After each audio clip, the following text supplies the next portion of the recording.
I mean, everyone, I'm sure, thinks that they train hard, and there's always different levels of training hard, and there's nothing better to get a consistent training partner who you hook up with and you say like, "Wow, I thought I was doing everything right," and this person's at a different level.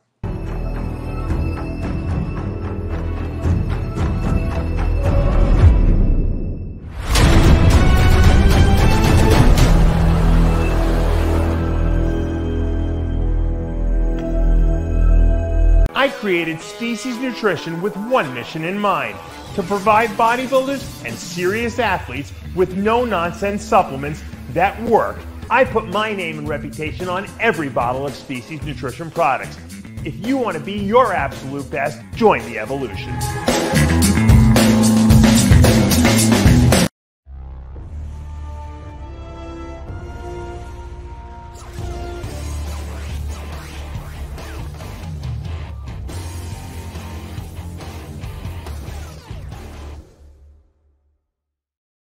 And we are back with another episode of Heavy Muscle Radio on this April 10th, 2023 afternoon. I'm here with the technician, Chris Aceto, of course. And Chris, I am home. I'm not in the hospital anymore. I'm back in my studio, and we are recording our first episode since my little vacation, as I call it.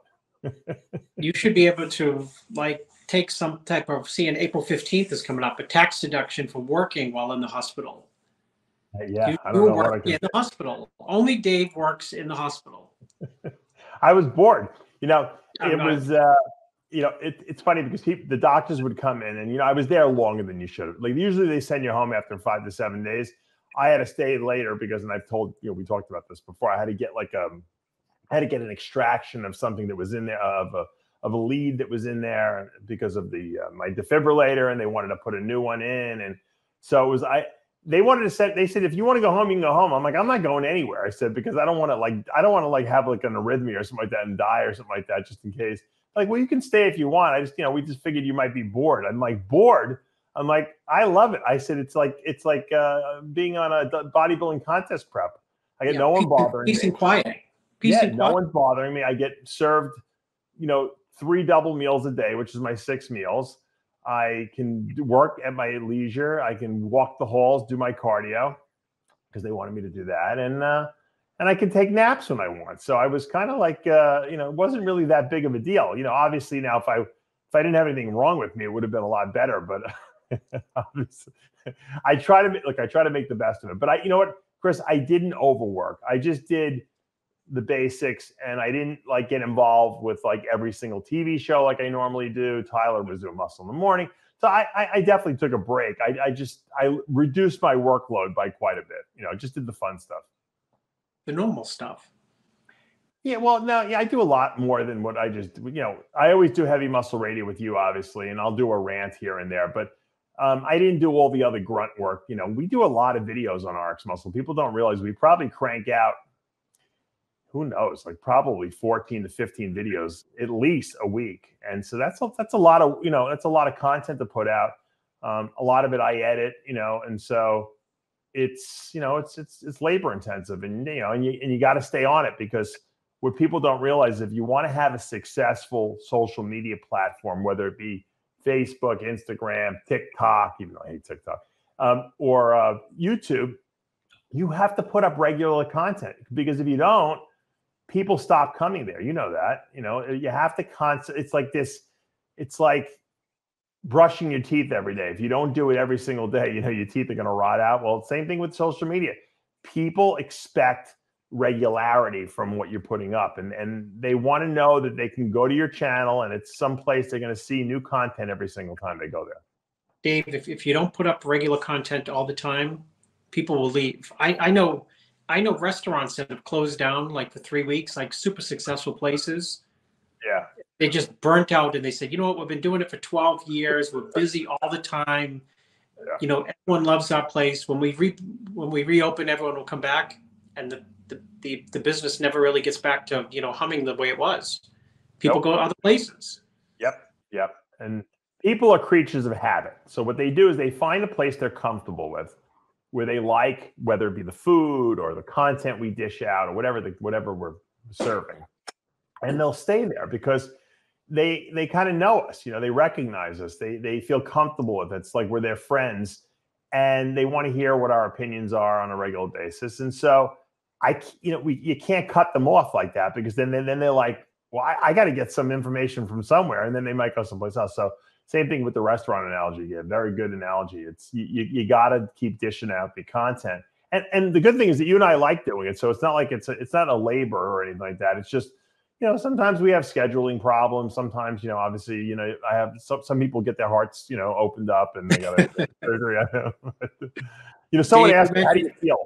Someone said, how do you feel, Dave? I said, I feel like someone took a sledgehammer and hit me in the chest with it.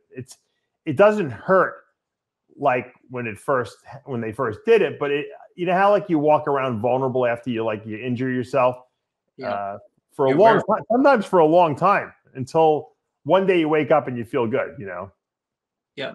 So I'm at that. The further you're away from that, you always, like with an injury, you always test it, right? If it's like a shoulder injury, you always you know what I mean? Testing it.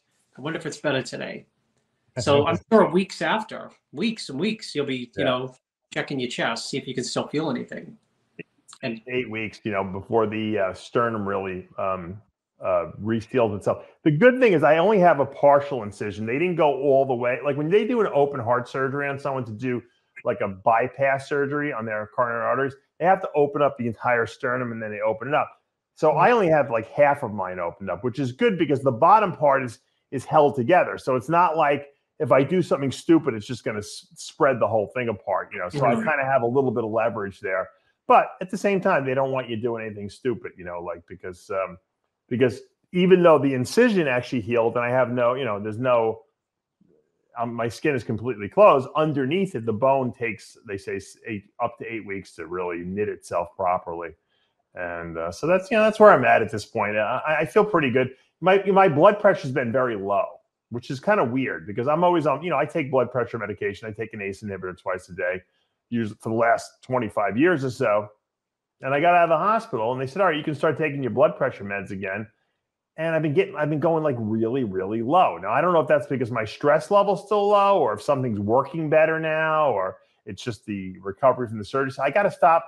I talked to my cardiologist. He's like, just stop taking it. I just don't think I need blood pressure medication now, which is kind of weird. It's kind of weird when you think about it, but I don't know how that happened. But the worst feeling is having low blood pressure because you walk around like you're in a space, fog. Space case. Yeah, fog.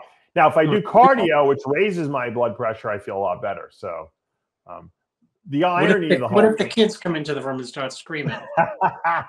I can't even deal with them. I've been so spacey because my blood pressure. I just sit on the couch and stare at the ceiling. I feel like I can't deal with all the drama and everything like that yet. You got to keep them away from trying to jump on you too. They may try to, right? No, my wife kind of, she brainwashed them into realizing they can't do that. So far, no one has gone crazy and tried to jump on me, but it's, they're being good. I'm kind of still out of it a little bit. The fact that I'm home doesn't really mean anything. I'm interacting obviously with them, but I have like limited patience at this point because I'm really just kind of focused on healing and feeling good. Most of the time I feel good and I've been sleeping at night, which is great because in the hospital, they don't they wake you up every 2 hours to do vitals and all kinds of blood work and stupid stuff. So you never really get a really good night's sleep in the hospital. And that's really it. So, little by little, every day I get a little stronger. And that's, I guess, the way it goes with these surgeries. I tell people it's nothing to fear. The worst part was like the first couple days.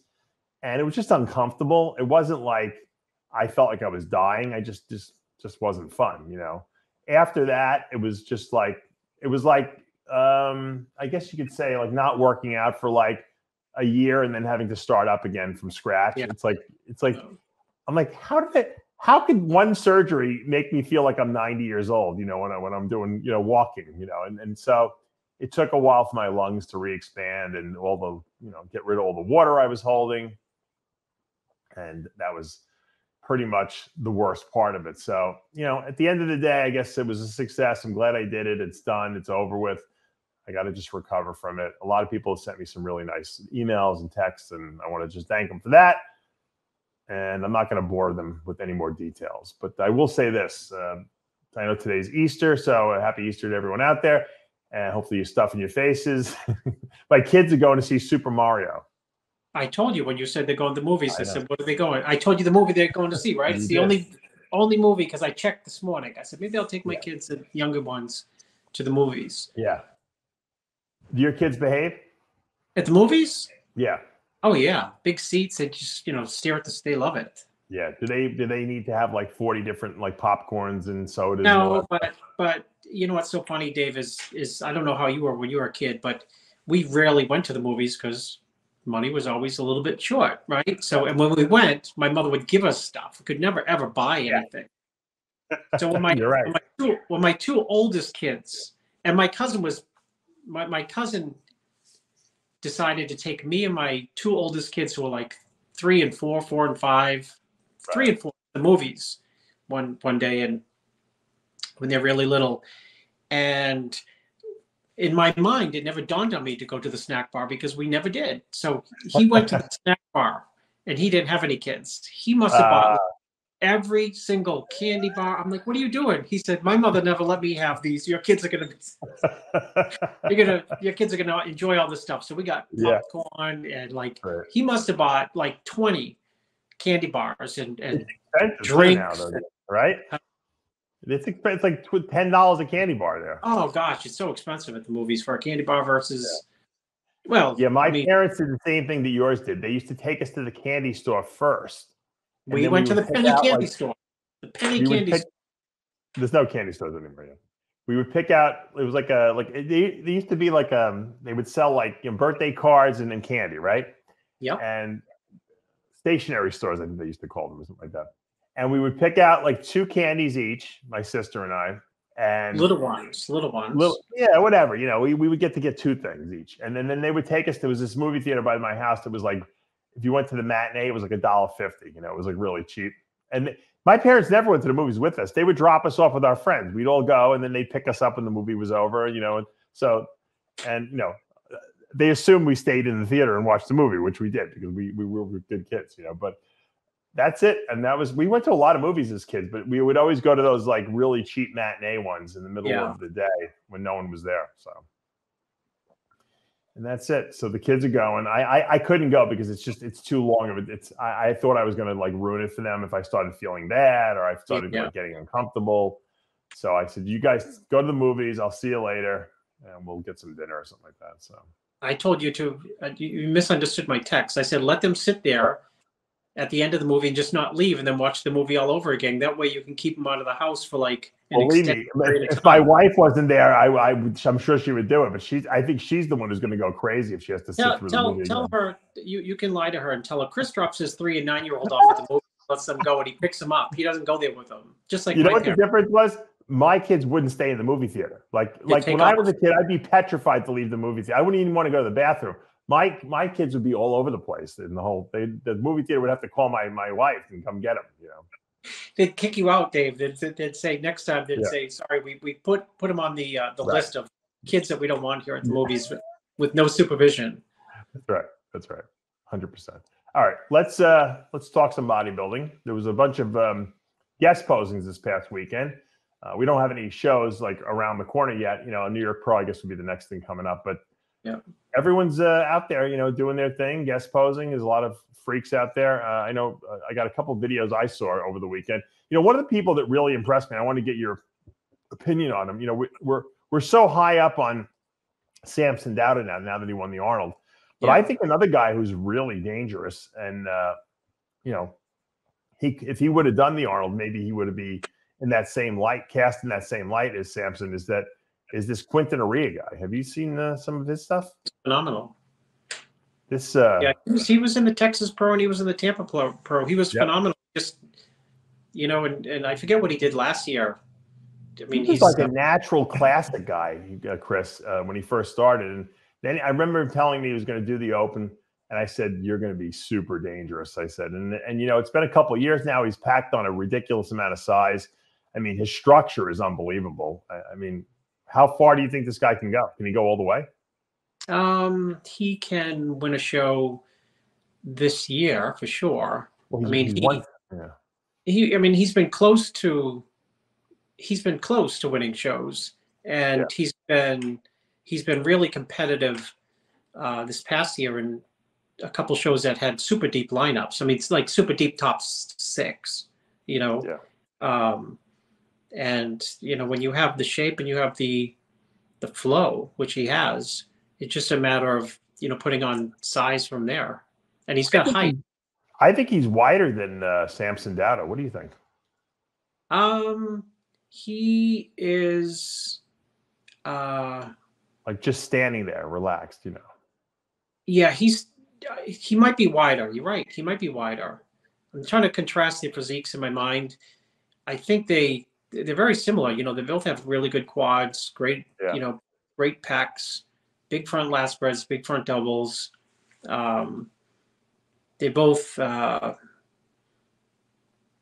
think actually probably Quentin has been in better condition than Samson.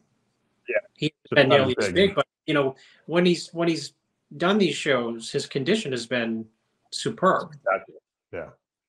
So, you know, conditioning is not an issue for him whatsoever.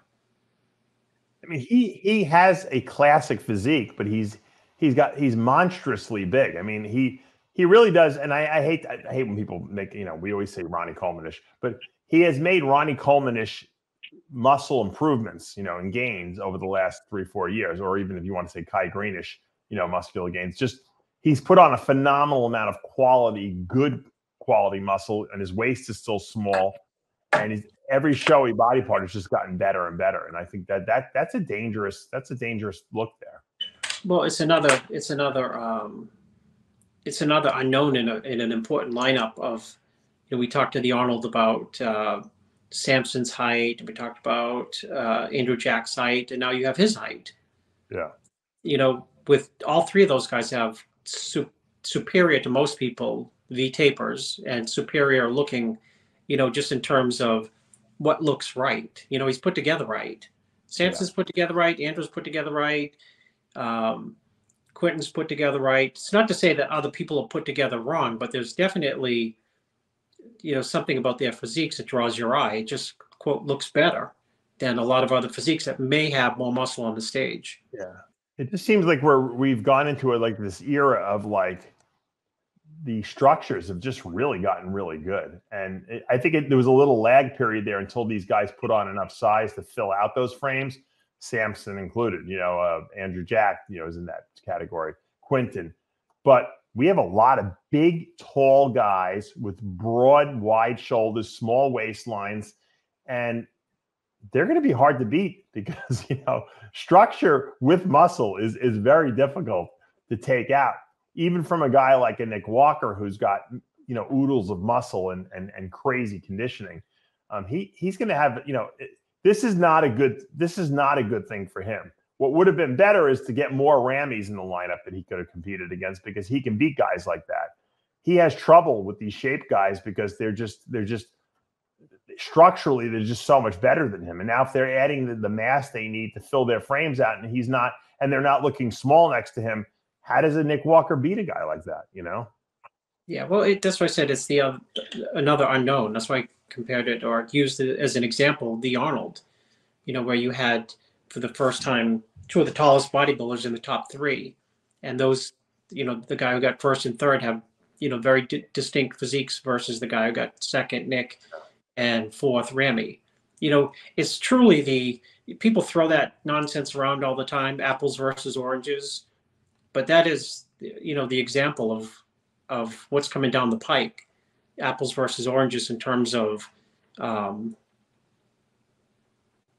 true just mass monsters. And I think Nick Walker and I think Remy have great shape too. They have their own shape. You know what I mean? But this is him guest posing this past weekend. And I hate throwing that word around too, versus just like an aesthetic physique. Because when you say aesthetic physique, it kind of implies like the other people don't have aesthetics. They have balance. They have good balance, and they have flow for their own frames. But you know, there is a difference. I'll say this. I mean, the good thing also that I think we've seen in this era, this new era at least, is that we're seeing guys that are training, Chris, like we've never seen before. I mean, the training is hard again. It's heavy. It's, you know, guys are realizing that if they want to put on the mass that they need, they got to lift the heavy weights. And I think that that's why we're starting to see these powerful physiques on stage, whether they have shape or not. It doesn't even matter. We're seeing mass that we just didn't see. I mean, let's face it, during that Phil Heath era, like toward the end, we really just didn't see any big, massive, freaky guys anymore. And I don't know if it was just that the young guys were still growing into their physiques, or, you know, if it was an era where people just thought, well, it's Phil Heath, that's the look. We just have to get, you know, round or whatever. I don't know. But the guys are massive now. They're conditioned. This is going to be a really good, I think, Olympia coming up at the end of the year. Well, I think to add to that, I mean, I agree with what you said about that, but also, you know, once none of the lineup really truly thought they could beat Phil, and then, you know, maybe one person, maybe two, thought they could actually beat Phil, and then once Phil was beaten, you know, that opened up the idea. I'm just going to do what I want to do with my physique, right?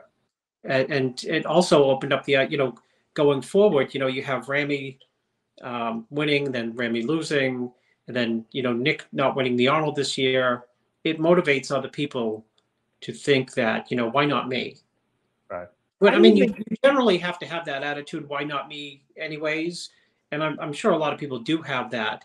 But when you see it in black and white, like, okay, this guy didn't win and that was the expectation, or this guy didn't win, that was the expectation, then, you know, I can beat him too. Right. How would Phil Heath, you know, the last couple of Olympias, maybe the last two Olympias he won, how would that look had done at this past year's Olympia? Would he have won, or would he have placed top four? Yeah, I mean, I still would have. Yeah, he still would have won. I mean, you think he would have beat all these guys at the Olympia? That Hadi Chupin and all those guys this year, yeah, with the look he had the last 2 years of his career? Yeah. Okay. 18 and 17. Remember, 17, Dave. He was the biggest he ever was. He was probably the hardest he ever was. He just didn't. You know, he beat a really good Ramy. He just a big Ramy, and a well-conditioned Ramy. It's just that he didn't have what he had in 12 and 13. You know what I mean? Meaning, yeah, he was bigger. There's all, you know, everything was there. Just that the V taper was not quite there. Well, no, it wasn't there. It's 12 and 13. So when your V taper is not there, that's a liability. And you know, but just as we're talking about, let's say, Quentin or Samson or Andrew, we're talking about people, what they have is V tapers. You know, if either one of those guys came in the same as they came in the last couple of years, the three that I just mentioned, and their waists are wider, they're not as impressive. So I think that was, you know, his downfall. But I think if you take that 17 or 18, yeah, I think he'd still win the Olympia. I think he'd turn from behind, blow people off the stage. He would have the best Christmas tree, had best glutes, have best hamstrings, best most muscular, best side chest, best side. Yes, he'd win for sure. So that body, not the body that showed up when he made a comeback. No, I'm talking about the last couple of years here that he won. The 17, 18. I forgot that he made the comeback, and you know that was not the Phil that we're used to. No. So that Phil would have. No, I don't think that Phil would have won. I just think like that Phil was not the real Phil. You know, at some point, father time always wins, and it's just, aside from Dexter Jackson. Oh, let's have a Masters. Worse. Let's have a Masters. Go ahead. No, but I'm just saying everyone falls apart at some point. Their physique just doesn't have the same wow factor it had when they were younger. And it happens to different people at different ages. So some people can go longer. Some people have an amazing run for a couple of years, and then something happens to them, and they just don't look that good anymore. Nasser looked amazing when he was at the prime of his career, and then all of a sudden, like 1 year, he just looked terrible again. You know, his shoulders were all knotted up, and you know, it was like his body just started going in the wrong direction. Well, but keep in mind, I mean, you're talking about it's harder for you at 50 years old to come back from a, surgery that you just had versus 28 years old. And when you have an injury when you're 32, you can nurse it back and be back in the gym and nothing's affected. But when you're, towards the end of your career and you have all those miles on your body, an injury is hard to bounce back from. True. Very true. Yeah, speaking of which, Chris, I was in the hospital, and so they like, you want to take a shower? I said, oh, I could take a shower. They're like, yeah, we'll put some plastic over, I forget what they had to cover up, and my IVs and stuff like that. I said, fine, because I hadn't taken a shower for like a week or 2 or 10 days or something like that. I was just kind of doing the old, those wipes you wipe yourself down with. So I was dying to take a shower. So they disconnect me. They put all the still have all the little electrodes on me, like from the heart monitor, and they plastic off my IVs, and they're like, okay, if you need any help, you let us know, because they knew that I was pretty independent, or just buzz us when you're done with the shower. We'll help you, put the gown on or whatever. So I'm like, okay. So I go into the bathroom, completely naked. I look in the mirror, and I'm so horrified by what I see. I look like the Frankenstein monster, because I got the incision down my chest.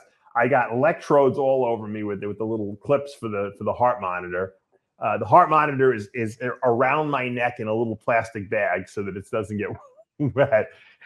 I literally look like I'm some kind of crazy experiment gone wrong, and my body looks terrible because I lost a lot of weight and I'm holding water in certain areas, and I just look like a disaster. And I'm like, all right, well, this is the worst, probably. I said, I'm gonna look like it can only get better from here.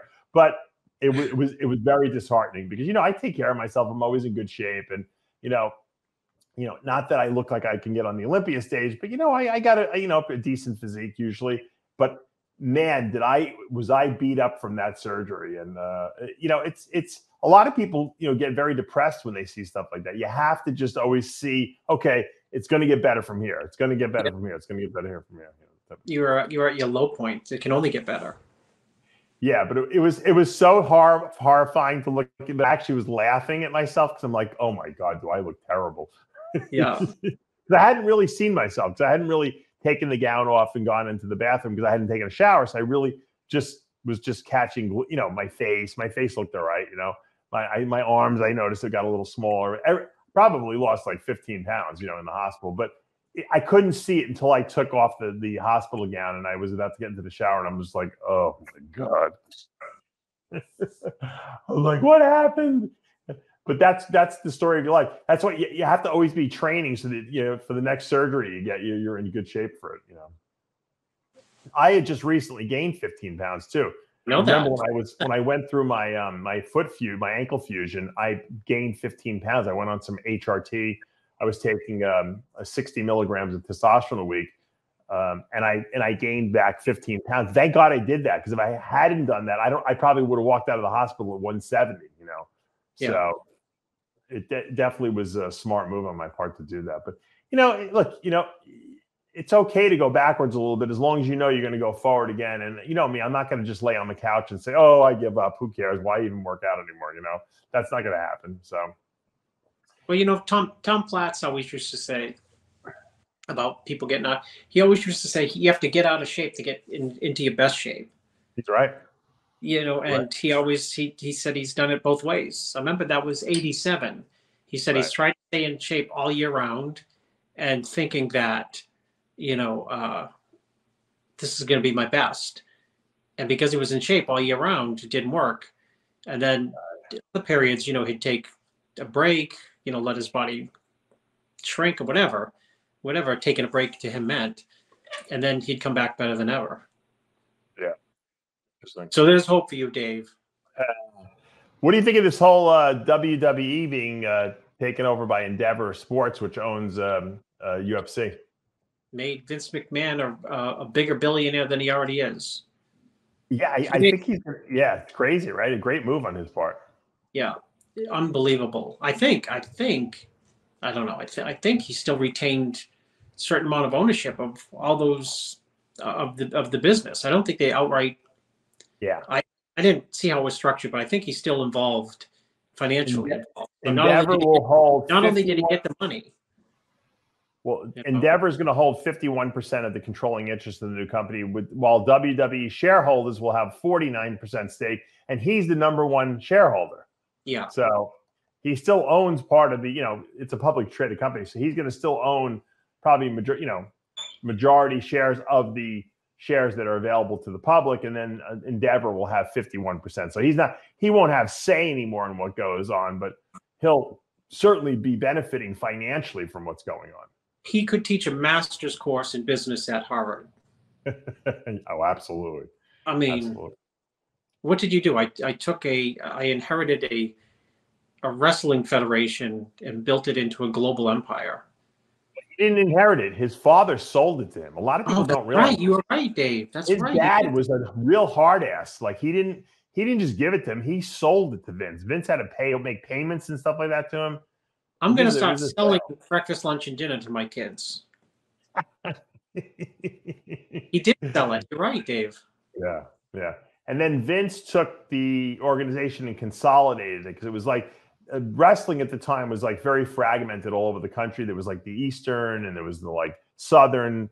And so he got everyone together and made the World Wrestling, Federation, like everything all together, which was brilliant because it was silly that it was all fragmented like that. But I guess, back then, guys would drive to different, events. There was no like airplane flights and stuff like that for the, so he really did. And he risked a lot of money. I remember talking to, his daughter, Stephanie, and she's like, the first couple of WrestleManias, they laid it all on the line. So, Vince has got a pair of balls. First one, Dave, you read, I don't know if it's true, but if you read I've read it before. I don't know if it's his autobiography or the first WrestleMania he had to sell out like 100,000 tickets to make it work. Like if he sold 65 or 70,000, that was it. Bankrupt. Banks come get everything. Yeah, and it was that way. Stephanie told me for the first two. It wasn't just in other words, the first one was a success, but then when they did the second one, it was just as precarious. They weren't sure, Yeah. Who do you think he paid more, Muhammad Ali or Donald Trump? WrestleMania. He had Mike Tyson. He's had everyone. Yeah. He had everyone. I'd love to know what they paid these like guys for this, these cameo roles. I bet you it's a lot of money. Oh gosh, a ton. Right? Oh yeah. But he's smart because they always pick the most. It doesn't matter how ridiculous the person is.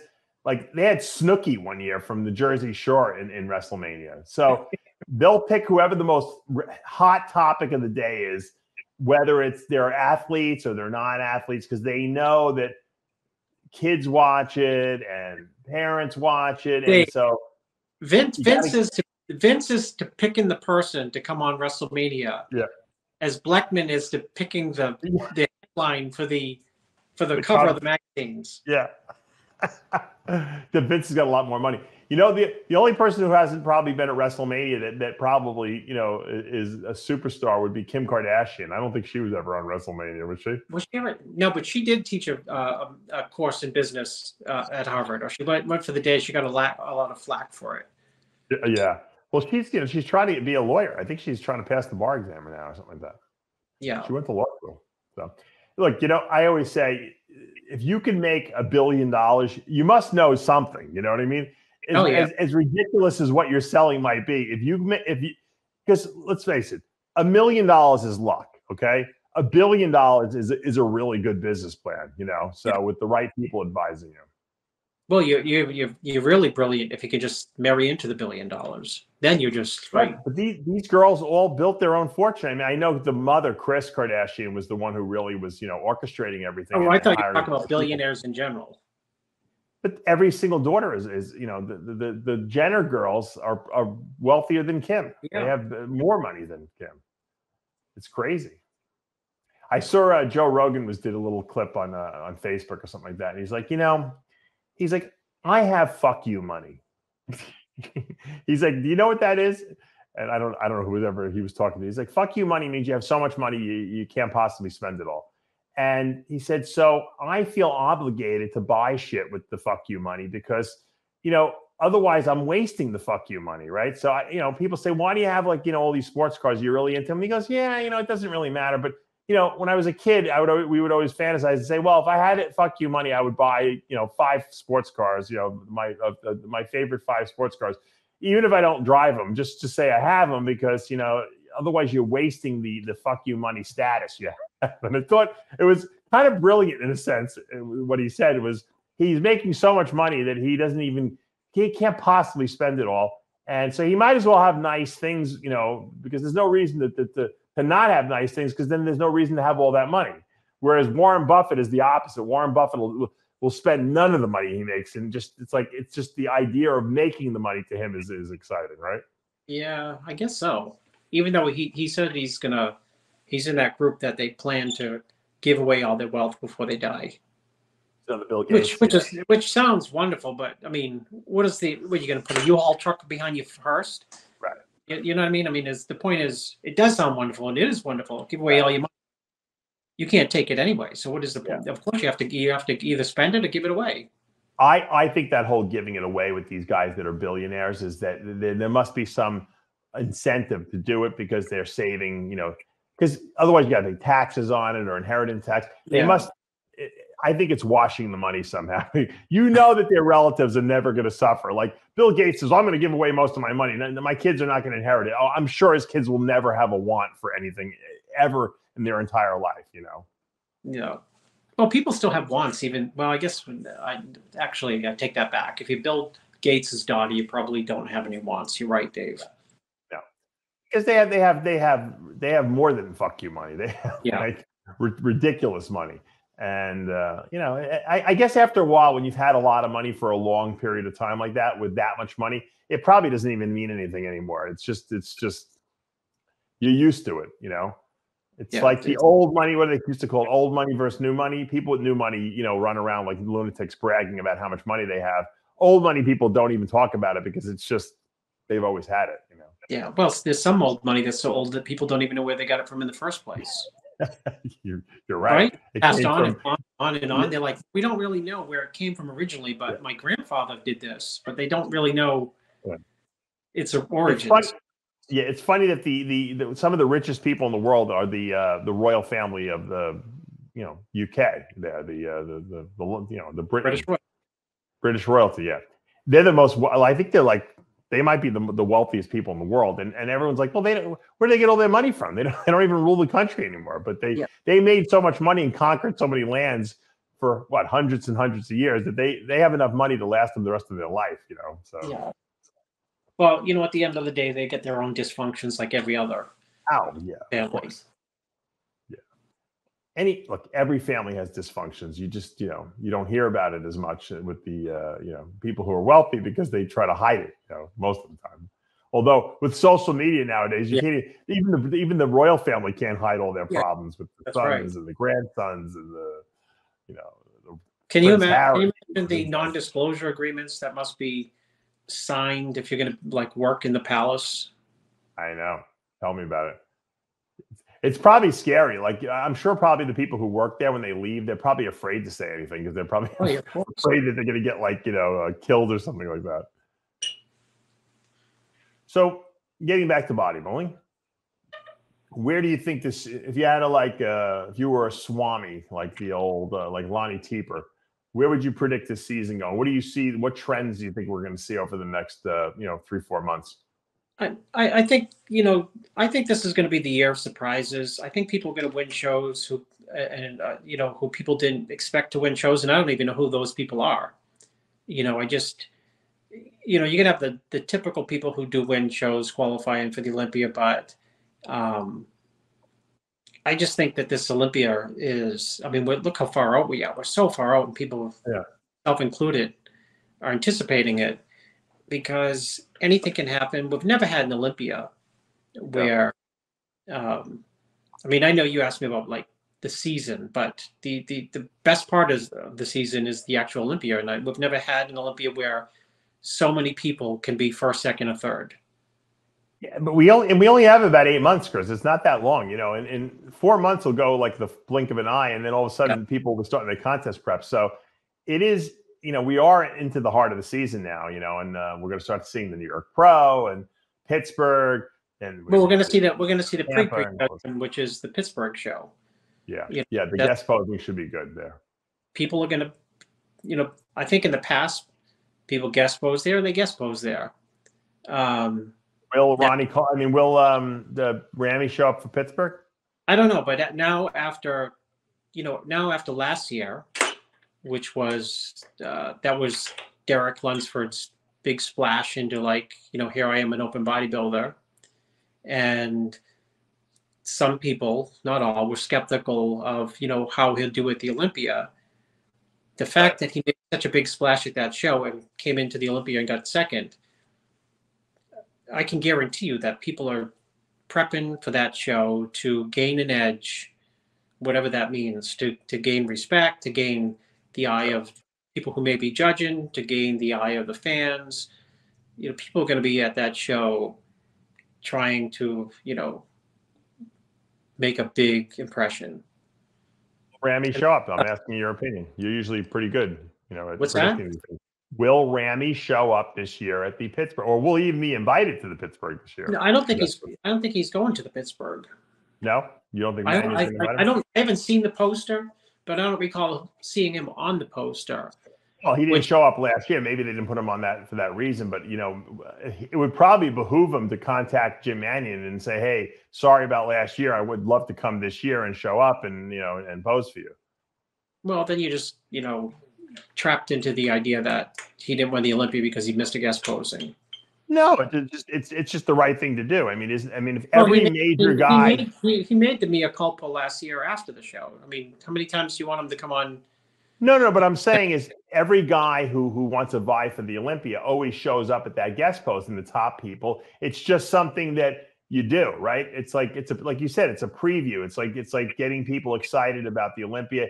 Hey, here I am. I gained 30 pounds of muscle this past year, and look at me, so to speak. And I think that if you don't go to that show, it's like you almost don't get the attention and the people talking about you as much. I'm sure Nick Walker will be there. I'm sure we're going to see Derek there again.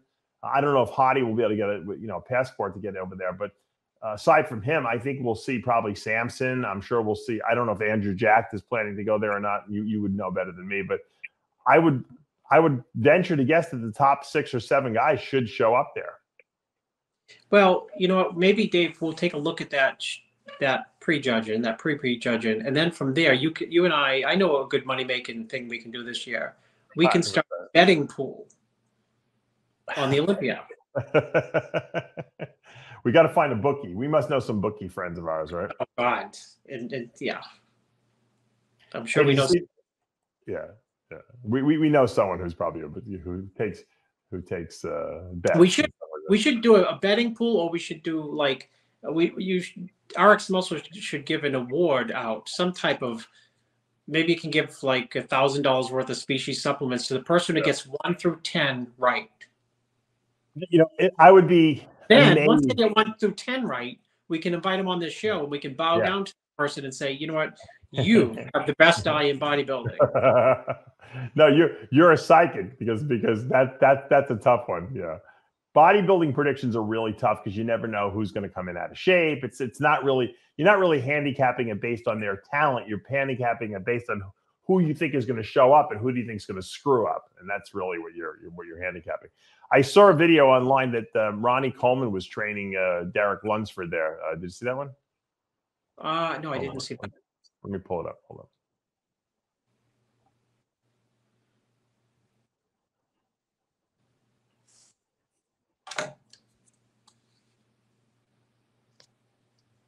See what Ronnie's saying here. That was called real lightweight. Yeah, do this all day if you want to. You just playing with it. Yeah. Playing with it. Okay. Go. Yeah.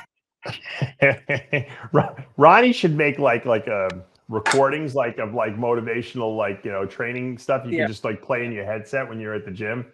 Yeah, buddy. That lightweight. That's lightweight. Keep going. 10 more reps. What was that? Where was that taken? In Dallas? It looked like it was, like some kind of HD. What is it? HD headquarters there? HQ training compound. I don't know where that is. But Honey Rambod wrote warm-up weight. That's funny.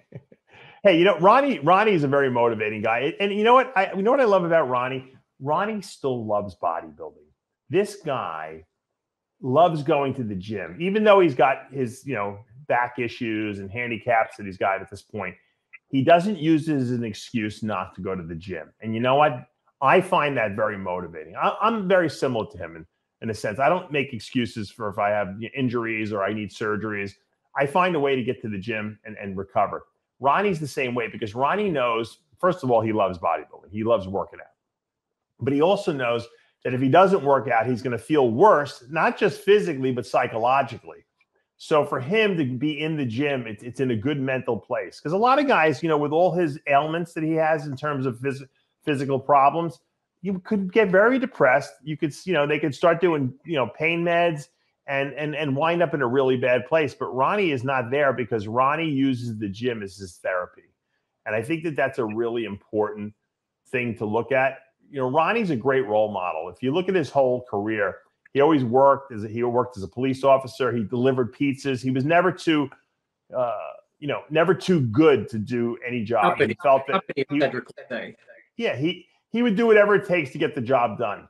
And at some point he started making enough money that he was able to go off the police force. But here's a guy who his whole life his work ethic was second to none in everything he did. And you know what? If you want to look to someone to really get motivated, look at Ronnie Coleman, because now when he's not at his top of his game and he's injured and he is in pain and he's living in pain, he's still getting the job done. And that to me that's why he was a champion for 8 years. That's why he's going to go down as the greatest bodybuilder of all time, because he's got the champion mindset, and not everyone has got that. And matter of fact, a lot of guys don't have it, because we know some I'm not going to mention names. We know some very talented bodybuilders out there who don't have the champion mindset, and that's why they haven't won an Olympia, or they never did win an Olympia back in the past. 100% agree with you. I mean, your goals begin in your head, not with your body. That's right. I mean, you spend more time, planning. How many hours do you spend, like, when you're really into bodybuilding, just planning out the workouts? What you're going to do, 100%. It's like it's full consumption of every minute of your day. So, that's the type of person Ronnie is, and that's the type of person that, for the most part, you have to be in bodybuilding to be successful. It's such a great sport, but it's so time consuming. It's so time consuming. It's insane. Mm-hmm. It's the only sport that there's, I talked about Tom Platz saying you need to get out of shape before you get in shape, but. Which alludes to this idea that you have to take time off, but it's the only 24 hours a day, 365 days a year, miss Christmas, birthdays, Thanksgiving, vacations, nephews' parties, because you're trying to be number one. Yep. And that's why it's still, it is one of the hardest sports there is, simply because of that. It's all consuming. I remember on Christmas, okay, I always used to go to my grandmother's house, and Steve Weinberg always kept the gym open on Christmas. It wasn't full hours, but I think it was open till 1 or 2 o'clock in the afternoon. And I would get to that gym and I would train. And I'll tell you why, because I could have made it my day off, right? Because I didn't train every single day of the week. I only trained 5 days a week, but I would go on Christmas on purpose because I wanted to, in my head, I wanted to show the level of dedication that I had to my craft. In other words, I can get there on a holiday too. I'll get up a little earlier, I'll go work out, and then I can go to my grandmother's house or wherever I was going. If I was going to someone else's house, for the holiday, whatever the case may be, I got the workout done. And I felt better about doing it because I felt mentally strong for the fact that I was able to get to that gym. And thank God that Steve used to keep the gym open. He never closed that gym. And so that, sometimes you need to do stuff that's tough. Not that you necessarily. Yeah, I'm just going to say, Dave, it shows your mental tough-ness. Yeah. You got to do shit like that. Just like some days it's snowing like crazy. I remember Steve would never close the gym. He really is good like that. There were days I don't even know how I got to Bev's, because I don't know how my car made it into the parking lot because there was so much snow on the ground.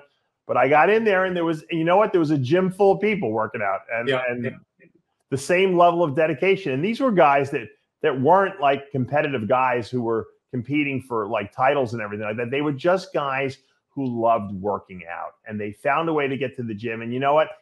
For some reason, the workout is so much more satisfying when you can get to the gym on a day where like everyone else is home, you know, tucked into their fireplaces and eating probably all the wrong foods. It's like you feel like, you know what? I got to jump on these people.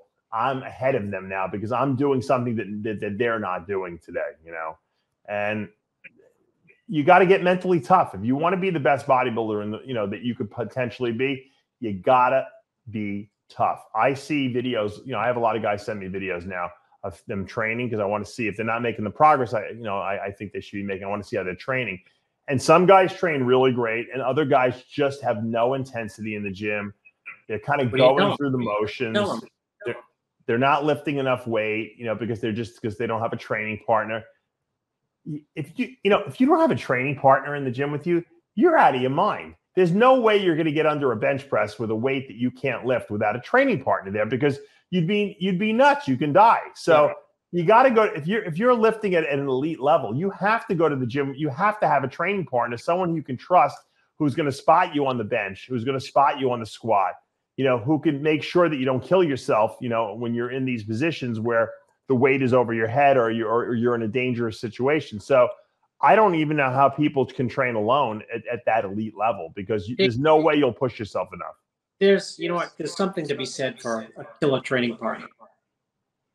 You know, when you can find somebody who can go toe to toe with you or push you or, you know, try to challenge you, and be there every single workout. I mean, that's 20% of your gains right there. Who was the best training partner you ever had? Matt Dufresne. He's like Guy Cisternino. He's pretty intense. Yeah, you Dave, you just nailed that. If that was a game show, I'm just gonna say he was like an unhinged guy. He was good too. And everything was a challenge. You know, everything was a competition. Every set, every rep, you know what I mean? Right. But didn't that push you harder? Didn't that make you better because of that? Even though you were probably hated every minute of it. You know? Yeah, of course. Yeah, I trained with He'd Doug. Be there. You know, in snowstorms, he'd be there, right? Yeah, there's no way he's missing. You want someone as crazy as you are, someone who has the same mentality. It doesn't matter if it's a holiday, bad weather outside. They're going to be at that gym the same exact time, you know, as you are. You know. Well, there's always something good too when I mean, everyone, I'm sure, thinks that they train hard, and there's always different levels of training hard, and there's nothing better to get a consistent training partner who you hook up with and you say like, wow, I thought I was doing everything right, and this person's at a different level. Yep. Yeah, I would go into the gym when I would train with Doug Wentz, and he would always make me do things that I didn't want to do. I'm like, Doug, what are we doing? We're going to do clean and jerks today. I'm like, what? Like, he would always take me out of my comfort zone. And you know what? I hated it, but the results spoke for themselves. I remember when I was benching, I had just got to like 225 for like maybe 4 or 5 reps on the incline bench. And the next workout we went into the gym, he's like, all right, because he would do about 315 for reps. You know, that was his weight he used all the time. He's like, all right, you're gonna do 315 today. I said, Doug, I just got 220. I just got 225. You know, like maybe like 2-3 weeks ago. He's like, all right, well, it's time to up the weight. I said, what about putting on it like, you know, 10, 20 pounds? No, he's like, no, you can do it. You can look at the side. He goes, you're heavier than I am. How come you should be lifting more than me? And you know what? He made me try it. And I got 2 or 3 reps, and I was surprised. And I realized, you know what? I really wasn't pushing my body as hard as I thought I was. I was scared. But he was there as to spot me. And so I didn't have to fear. If I couldn't lift the weight, he was going to take it off my chest. I didn't have to worry about it. But you have to go to that place where you're in an uncomfortable place. If you don't do that, you're never going to make the muscle gains that you want. You could take all the drugs you want. You can eat all the food you want. You can go through all the motions you want. If you don't push yourself out of that comfort zone, you will not grow. Dave, that's the cliche, is all progress is made outside your comfort zone in anything. Yeah. In training and relationships and business, you know, you got to take risks, and, you know, or That's so true. You know, it reminds me outside the comfort zone is and where you got.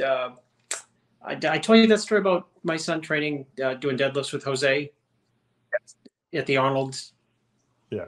Yeah, my son couldn't do 500, and he tried, failed. Jose, no belt, no warm ups, just picked up 500. Said, "I got it." And so my 17-year-old deadlifted. He got it. Failed twice.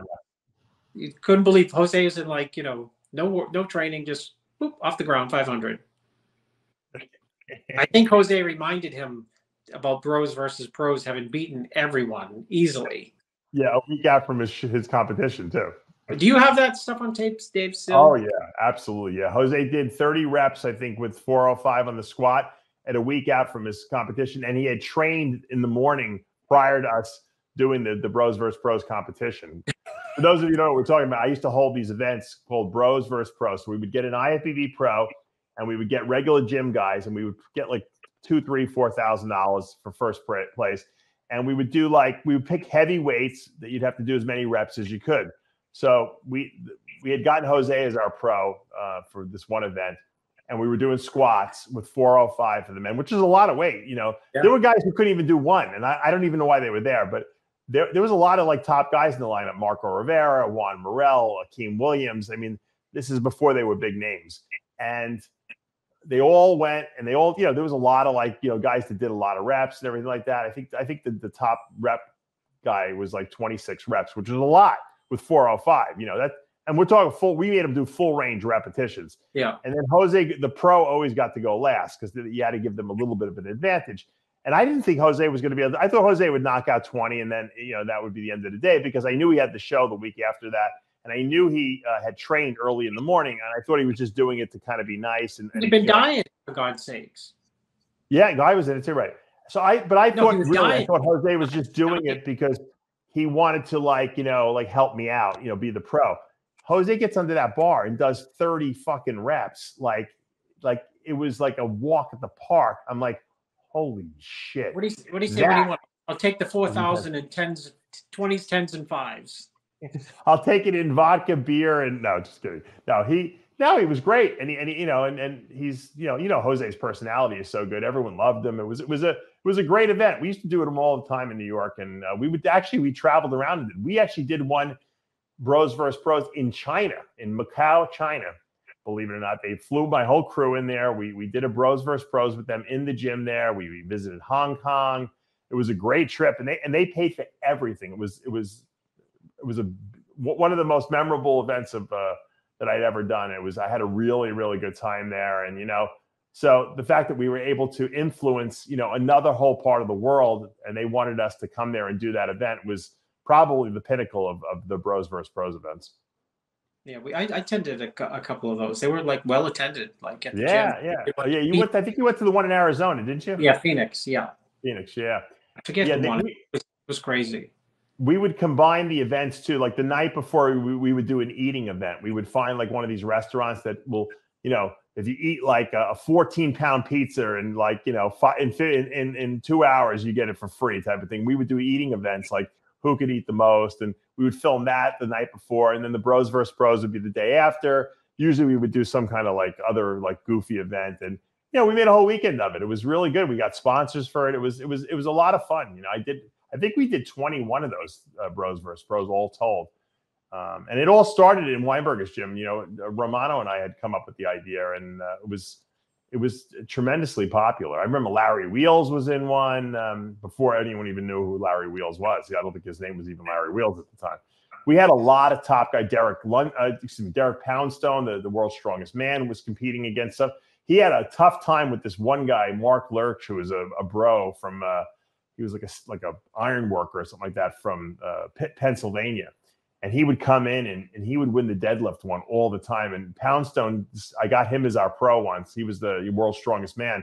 And he won. And then he said, I'll give this guy a rematch at my gym. And then they did a rematch we did up in Connecticut at Derek's gym. And Mark beat him, actually. So it was a lot of fun. All those videos are on the RxMuscle YouTube channel somewhere if people ever have any interest in looking at it. But, I always wanted to do different stuff on RxMuscle, and the programming that we've been doing, Chris, has evolved over the years.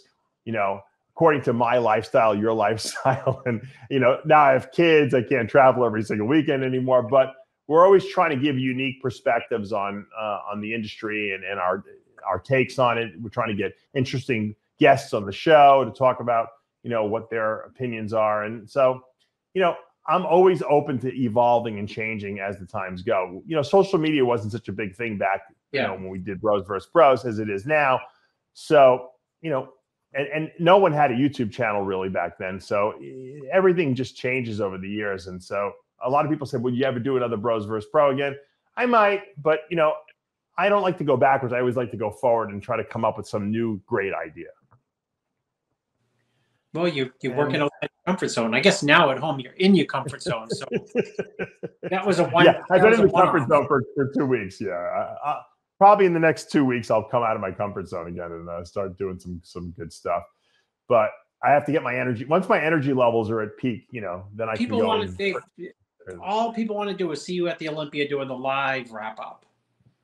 There you go. I think this year we're going to make it happen. I really do, because I think my kids might come and go to Disney while I'm with you and covering the Olympia. It's in Florida. I forgot it's in Florida. Yeah. Yeah, we can drive there. I mean, it's not a big deal. There's no COVID anymore out there essentially, so I have no excuses. So I'd definitely like to go back there. Maybe I'll come a week out and go to. That's my plan. I'm going to come a week out, bring the 9-year-old and he'll be 10 by then, and the 4-year-old, he just turned 4 to Disney. And your wife, you bring your wife. Your wife can take your 2 young ones, and my wife can take my 3 lunatics, and they can go to Disney while you and I are working. We can put them in a hotel. They can stay for a week. Maybe my kids will be more disciplined by your wife. Maybe they'll be afraid of your wife. Now, what would happen? That there'd be your kids around my kids. They'd all be like well behaved for the first day and a half, okay. Yeah. And then it'd be like all hell breaks loose after that. You know what? Because you have son, my son would go crazy with your sons. It would be in so much trouble. It would amplify his behavior. Snakes are out of the cage. All right. Well, we're going to wrap up today. Thanks for joining us. I am back in studio, so we're going to be going back to some regular programming this coming week. I don't know if I'll be going full time yet, but we'll definitely have a lot of more programming that you're used to seeing. And thank you guys for being patient, and once again for sending all your prayers over the last couple of weeks. I am officially back, and that's going to do it for today's episode of Heavy Muscle Radio. As we say every week, with Heavy Muscle Radio, the truth hurts. Good night. It sure does. We'll see you next week.